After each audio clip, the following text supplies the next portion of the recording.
The Gospel of Gold by G.S. Lewis. Master Lance, Marina exclaimed.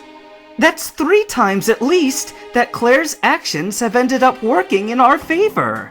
Having her Dragonair guard you, only to become your escort.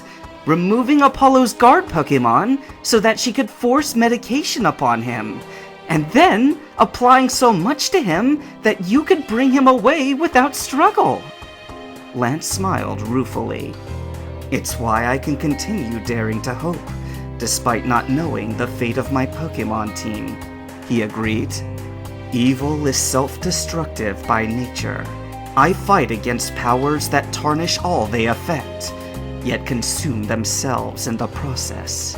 Right, said Marina excitedly. And speaking of which, I think Claire's done one last thing to breach Apollo's mental fortress. He may be tight-lipped in his right mind, but in his drug state, I'll bet he'd let some information slip. Gold expected a positive reaction at that, but Lance only made a less than encouraging shrug to Marina's suggestion.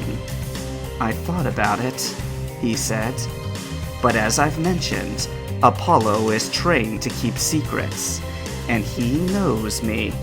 If he saw my face or heard my voice, even subconsciously, he would resist me down to the core of his being. At this, Gold perked up, his heart rate quickening. Then let me speak to him. You? Lance gave Gold an appraising and somewhat doubtful look. What do you know about interrogating criminal masterminds, Gold? Are you a genius? His ironic tone was not scathing, but Gold felt himself blush. No. Don't underestimate Apollo just because he's a little drug-addled, Lance warned. He's one of the winners in the genetic lottery. He may be a black sheep, but he's disciplined, charismatic, and well-educated. This is the man who not only reformed Team Rocket, but figured out how to evolve Pokemon with nothing but radio wave frequencies. Lance looked up, and his eyes widened as a thought seemed to strike him. Wait! How blind I am to not consider the oldest and wisest being in our presence! Ho-oh! You have observed the minds of humanity for centuries. Wouldn't you be the most fitting for this task? Spirit's answer was quick and decisive. I would not, she said, for that is not my part to play. I am an usher. I guide those who have already opened themselves to the will of heaven and the high good. As for the oldest and wisest present, those attributes are not mine either. They belong to one that you know, to whom you are attuned. His voice is still, small, and subtle, but you have spoken with it. Gold understood, and as Lance looked back at him, it seemed he did as well. The champion had judged rightly.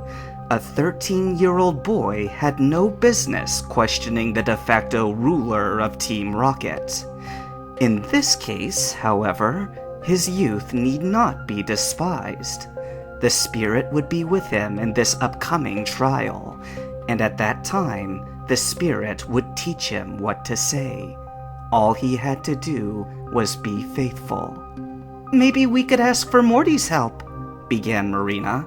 Since his ghost Pokemon can hypnotize people. No, let us not pollute Apollo's cognitive faculties any further, Lance declared. I will yield to the Phoenix's counsel. Gold shall talk to Apollo after I have coached him. Let's pray it works out for the best. Apollo Archer woke with reluctant slowness to the application of a cold, damp rag upon his face. Gold, who had been intermittently rubbing his cheeks or slapping him with it, stepped back at the sight of his dull eyes brightening somewhat, and watched him cautiously.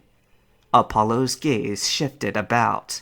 He saw that he was seated upright, propped against a half-burnt pillar, which his arms were tied behind. Nobody else was around. "Where am I?" he asked in a gravelly voice, taking in his surroundings. The floor and walls were made of dark wood, all long marked by fire, with a smattering of holes and depressions where fragile boards had given way. The biggest hole gaped overhead, where a cloudless sky poured its light into the ruins. A slight tang of smoke lingered in the air. "This is the place of my birth," replied Gold quietly, looking at the walls. "Well, maybe birth isn't the right word. I was dead, but I lived again, just as Raikou, Entei, and Suicune before me. This is Burn Tower, where I was given life anew." He met Apollo's eye, and the latter looked at him with unfocused sight, still through a haze. He shook his head as if to clear it, and licked his lips. "Who are you?" "You know who I am." Gold moved closer and squatted down, looking to read Apollo's face. "Yes, you know. The insides of my house now look much like this place, thanks to you. Proton blew it up in a last-ditch effort to finish the mission you gave him." "Gold," muttered the drugged man in recognition as he struggled to focus. "No, this isn't real. I'm still asleep." Gold raised himself and turned, walking a few steps away. "That's a sensible theory. 1 minute you're safe in your sister's care, and the next you're several cities away in some ancient ruins, where a defenseless boy somehow has you tied up. It does seem unreal." Apollo looked at him, and Gold sensed that he was trying hard to assess his own reality. His eyes flicked around, then closed as he seemed to fight off a wave of dizziness. Gradually, he reopened them.